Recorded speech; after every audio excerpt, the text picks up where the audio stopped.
Laikipia County is gradually changing the narrative of a community. Through its efforts, the Conservancy has built schools that have helped make education accessible and at the same time provide employment with proceeds they get from tourism. Sharon Baranga was in Laikipia County and filed this particular story. And as I leave you with that particular story, it was a great honor having you this evening. My name is Linda Alela, doing this alongside Mini Mbesa. Enjoy that piece.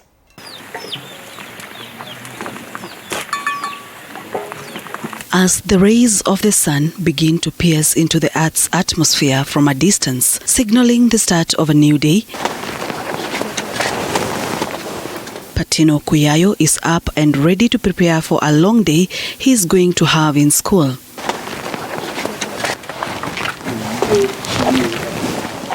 His day starts with milking of goats.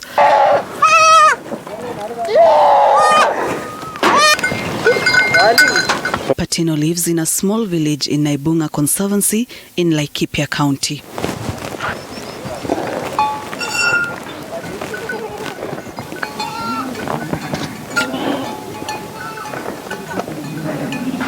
Naitwa Patino Kuyayo. Nimetoka Ewaso. Niko shule hii Ewaso. Nasoma vizuri. As soon as he's done milking the goats, his mother is done preparing breakfast for the family.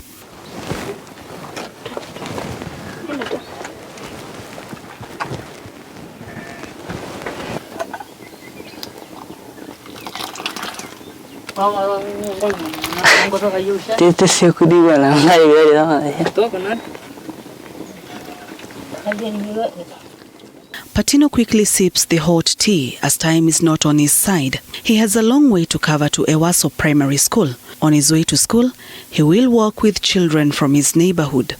Kweli ndofu najaa area hii mingi, lakini wakati sisi natoa watoto kutoka kwa nyumba kwa boma, hata sisi nafikiria tu hii ndofu naweza kuleta balaa ngine, lakini sisi tutadigisha tu watoto paka naonekana gisa na kusafiri kidogo, halafu naenda. Lakini sisi nafikiria hii ndovu inakuwa mingi kwa watoto yetu. Hata sisi wakati sisi nakaa tu nyumbani nasema hii watoto itafika huko tu kwa salama, utaweka tu masikio ni kuona kama hii watoto, kusikia kama iko kitu natokea huko, sababu ya hii ndovu inakuwa mingi sana. Unajaa hata malaka hii, paka ile, hata ile watoto naenda nasirai, ndovu nakata kila mahali. Ni jana hii. Sana. Sana. The sun is already up and the children begin their journey to school.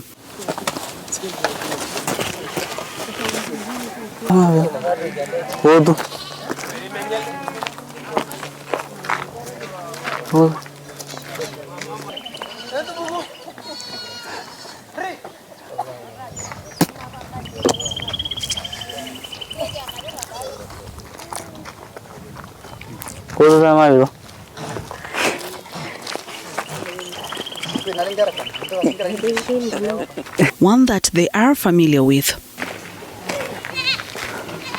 They cover close to 10 kilometers on their way to school.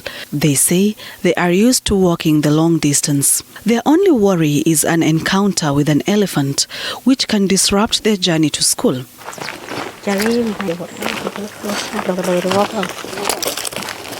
On the way, they bump into an elephant's fecal matter, which is not fresh. This gives them hope as the jumbos are far away, which guarantees safety for them. Napata ndovu njiani. Ndovu. Wanyama vingi sana. Tangu wakati hata kusaliwa sisi, ndovu iko area yetu. Lakini ndovu sasa si kama zamani. Sababu iko kila siku hapa nazoeana na watu. Ile tu kisirani unaweza tu kukimbilia mtu. Lakini sasa kuchazoea sababu kitu inaonekana saa yote. Hata watoto yetu hata kwa nyumbani ile watoto kidogo unakuja hata ndovu na kutupitia hata hapa karibu. Halafu hata watoto yetu kushazoea nini? Ndovu. Wakati sisi natoa kunyang'anya harufu, najua sasa kama mimi nashika hii mchanga hivi. Kushika hivi. Naona sasa na upepo naenda hivi. Kwaona imeenda hivi, hapana pita hapa. Napita hivi. Sababu unachunga nini? Upepo. Utafanya hivi mchanga, kaona naenda hivi. Alafu nakata hivi. Alafu wakati kama hawa napata nini? Harufu ikifanya hivi. Kurokota mchanga hivi kuona. Watoto hajui lakini ile kubakuba najua. Sababu sasa sisi naonesha tu kuona ndovu maani upepo naenda kama ndovu iko upande hii au upande hii kuona upepo naenda hivi lakini ile kidogo unaenda tu na Mungu. The community is gradually embracing education as they have begun reaping fruits out of it. Nikimaliza shule ninataka kuwa mwalimu, nifunze watoto wa kijiji wetu. Masomo ya watoto ni mzuri sababu namsaidia hata mimi. Sababu saa hii iko watoto yangu naenda secondary 2, lakini iko msichana saa hii iko university na Karatina. Alafu mimi naona masomo ni kitu mzuri, muhimu kabisa. Sababu hata mtoto yangu kusoma najua sasa kazi yote. Lakini watoto yangu bado pata sasa kazi, lakini hiyo naona utapata tu sababu bado naendelea kusoma. Sababu sasa watoto yangu 2 nimemaliza secondary, lakini bado na kwenda kusomea elimu nyingine. Hata watoto yangu naanza kuwa mwalimu, naweza kuingia hata kazi nyingine ya serikali, naweza kuwa MCA au MB, sababu sisi naona utapata faida mingi sababu kama watoto nasoma.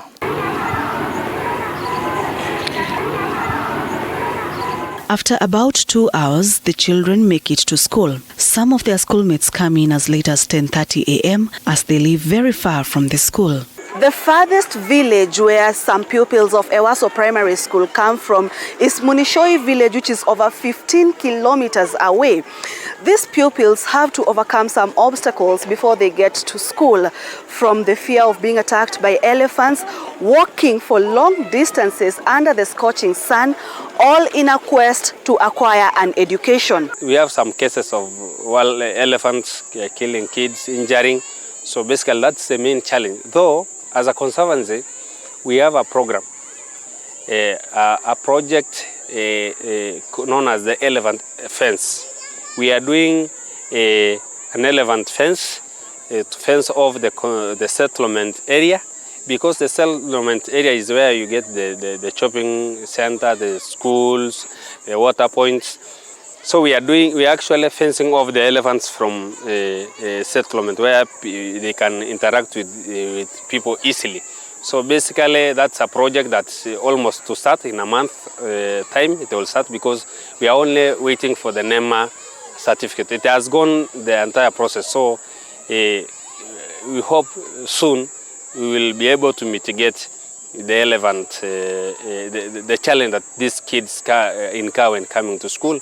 And as you can see, Luisaba helped this school, and they have done an electric fence because the elephants used to come to inside the compound. So at times it is the elephants that are chased away from the school compound so that the kids can enter into classes. Ewaso Primary School is a public school that is fully supported by Laikipia Conservancy. The learning institution's infrastructure, including a school feeding program, is provided for by the Conservancy. The government provides the school with teachers. The school has a population of close to 800 children. Laikipia has done 90% of what you see now in this school.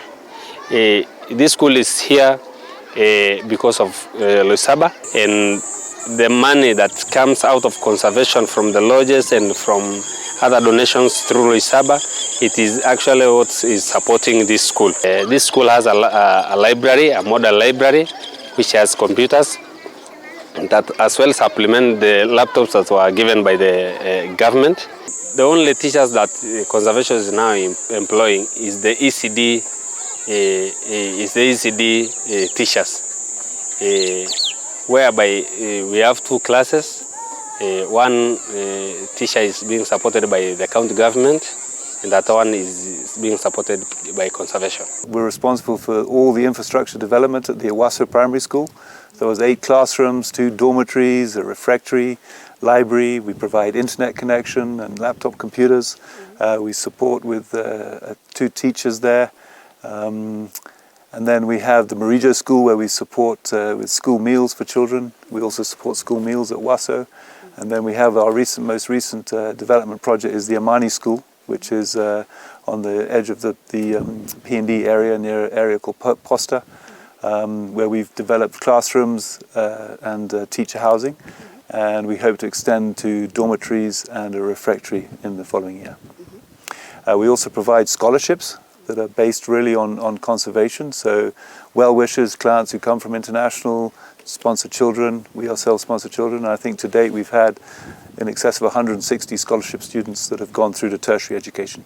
Some of them have become surgeons, lawyers, and so forth. The school also has its slice of challenges when it comes to school attendance of the learners. Geographically, the area is of more dry rivers and more seasonal rivers, and it's become a challenge when crossing them during the rain. So they have to stay on the other side of the river before coming to the school for the whole day, and that affects their education. Most of the children look after the cows, of the goats, so they don't value education mostly. So they will go to look after the cows instead of coming to school. So they'll miss some classes, like 2 days or 3 days, looking after the cows or the goats. So that's one of the challenges. They will not be fully in school all the way to the end term, which has affect performance, because missing the class and missing the lessons, the result will be poor, and they will not, like, many of them will not go to high school, and it look like the foundation is not well taken care of. But during the conservation, Loisaba and the conservation groups have helped, and they try to motivate people to take many kids to school. If we move towards where is more green, the parents move with the kids to that place, so they drop to school, they go, then never back to school. They'll never be back to school, and that makes them to lose their education, because if they move with the cows to another place and they don't come back, the school program is going on, they will not go back to school, so they drop to the school. So there will be no education going on in that area. Every 15 years there is a rite of passage where all boys are circumcised and become Moran. When they become Moran, they feel that the education is nothing. So because they feel they are the men of the area, they feel superior. So they don't go back to school. But we are trying to get them school. We are trying to talk to them with the help of the conservation projects, trying to make them understand the importance of schools and go back to school instead of being a Moran and waste their life doing nothing. Because nowadays conservation is helping that, and at the past our fathers, that was something good for them, but for now we need to change as the time goes.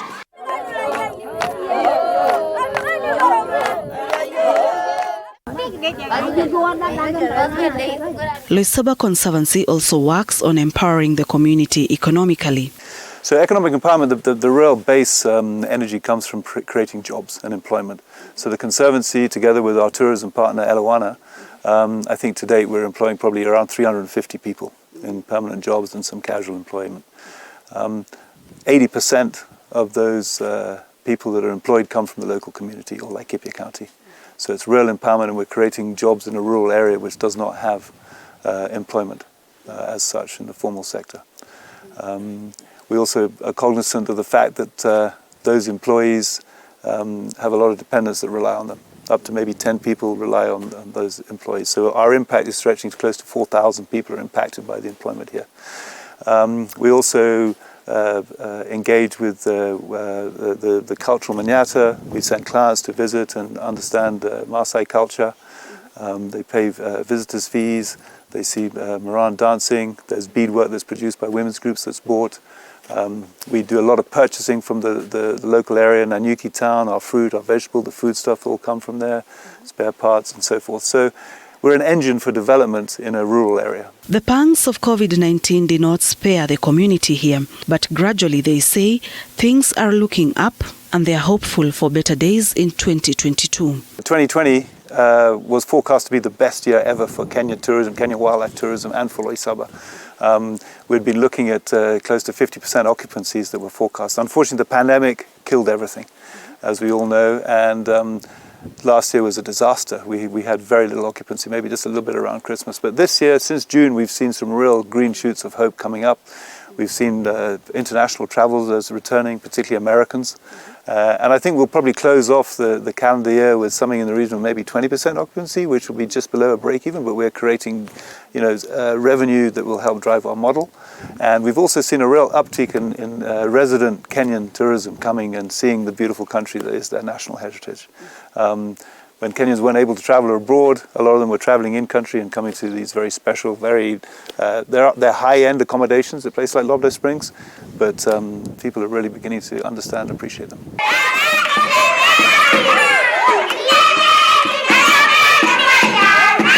The community at Loisaba continues to rewrite their story as they remain a hub for wildlife research and a world-class ecotourism destination, as well as a catalyst for community development. Sharon Baranga, TV47 in the county of Laikipia.